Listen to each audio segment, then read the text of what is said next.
যে সমস্ত মেয়েদের মধ্যে এই তিনটি আলামত আছে তাদের সংসার টিকবে না। 1 বছর, 2 বছর বা 5 বছর পর হলেও তাদের সংসার ভাঙবে। আপনার স্বামীর সাথে আপনি সংসার করতে পারবেন না। কোরআন হাদিস থেকে দলিল নিয়েই এই কথা বলছি। এমনকি রাসূলুল্লাহ সাল্লাল্লাহু আলাইহি ওয়াসাল্লাম এই নারীদের কখনোই উম্মত বলে পরিচয় দেবে না এবং শাফায়াত করবে না। তাই অবশ্যই এই বিষয়ে জানতে হবে। প্রিয় দর্শক, আপনি যদি কোরআনকে বিশ্বাস করেন অবশ্যই আলহামদুলিল্লাহ কমেন্ট করবেন এবং ভিডিওটি সম্পূর্ণ দেখার অনুরোধ করলাম। কারণ এই তিনটি ভুল হলো হর হামেশাই মেয়েরা করে থাকে। আল্লাহ তাআলা বলেছেন পুরুষদেরকে শক্তি দিয়েছে বেশি। এরা মেয়েদের থেকে একটু বেশি আত্মমর্যাদাশীল হয়, মেয়েদের থেকে শক্তি সামর্থ্য একটু বেশি থাকে। সেই জায়গা থেকে যদি কোনো মেয়ে ভুল ক্রমেও এই তিনটি ভুলের মধ্যে পড়ে যায় তার সংসার কিন্তু টিকবে না। ডিভোর্স এখন একটি ফ্যাশনে পরিণত হয়েছে। যেই বৈঠকে বিয়ে সেই বৈঠকে ডিভোর্স দিতে তাদের অন্তরে বাঁধে না। অনেক নারীদের তো বিয়ে একটা ব্যবসা মাত্র।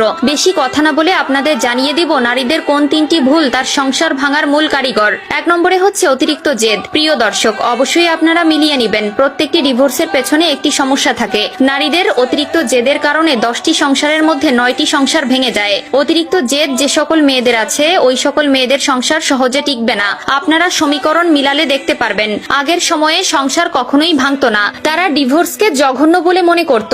মোহরানার জন্য আজকাল বিয়ে ও ডিভোর্স ব্যবসায় পরিণত হয়েছে। সুতরাং সাবধান, অতিরিক্ত জেদ মেয়েদের জন্য ভালো কিছু নয়। 2 নম্বরে যে ভুলটি মেয়েরা সবসময় করে থাকে সেটি হলো স্বামীর সাথে তর্ক করা। পুরুষ কখনো তর্ক পছন্দ করে না। তারা চায় তারা যা বলবে তাদের স্ত্রী সেটাই শুনবে। তারা যেভাবে চালাবে সেভাবেই চলতে হবে। যদি কোনো মেয়ে স্বামীর সাথে তর্ক করে বেড়ায় বুঝতে হবে ওই মেয়ের সংসার কখনোই টিকবে না। আম্মাজান আয়েশা রাদিয়াল্লাহু তাআলা আনহু বিশ্বনবীর ব্যাপারে বলেছেন, রাসূলুল্লাহ সাল্লাল্লাহু আলাইহি ওয়াসাল্লামের কখন কি প্রয়োজন হতো সেটা তিনি বলার আগেই আমি বুঝে নিতাম। সুবহানাল্লাহ। স্ত্রীদের হতে হবে নমনীয়, ভদ্র এবং লাজুক প্রকৃতির। কিন্তু এখনকার মেয়েরা স্বামীকে স্বামী বলে মূল্যায়ন তো করেই না, বরং নিজেকে সত্য প্রমাণিত করতে স্বামীর সঙ্গে তর্কে জড়িয়ে যায় এবং একসময় সেই তর্ক বিবাহ বিচ্ছেদ পর্যন্ত ঘটাতে পারে। 3 নম্বর বিষয়টি সামাজিক পর্যায়ের। আপনারা সকলেই জানেন 3 নম্বর কারণটি হলো বাবার বাড়ির কুপরামর্শ।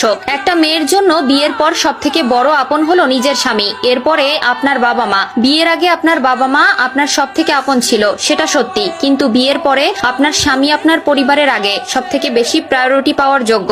এজন্য বাবা মায়ের কথা শুনে আপনি যদি আপনার সংসারে স্বামীর সাথে দুর্ব্যবহার করেন আপনার সংসার টিকবে না। হযরত আসিয়া রাদিয়াল্লাহু তাআলা আনহু ফিরাউনের ঘরে সংসার করেছেন, আজীবন তার সাথে থেকেছেন, তাকে ছেড়ে যায়নি। ফিরাউনের থেকে আপনার স্বামী তো খারাপ হয়ে যায়নি। সুতরাং আমাদের প্রত্যেক মা বোনদেরকে আসিয়া রাদিয়াল্লাহু তাআলা আনহুর মতো ধৈর্যশীল হওয়ার তৌফিক দিক। প্রিয় মা ও বোনেরা, অবশ্যই আপনাদের ভেতরে এই 3টি লক্ষণ থাকলে সেটা আজ থেকে ত্যাগ করার চেষ্টা করুন এবং পরিপূর্ণভাবে ত্যাগ করে ফেলুন।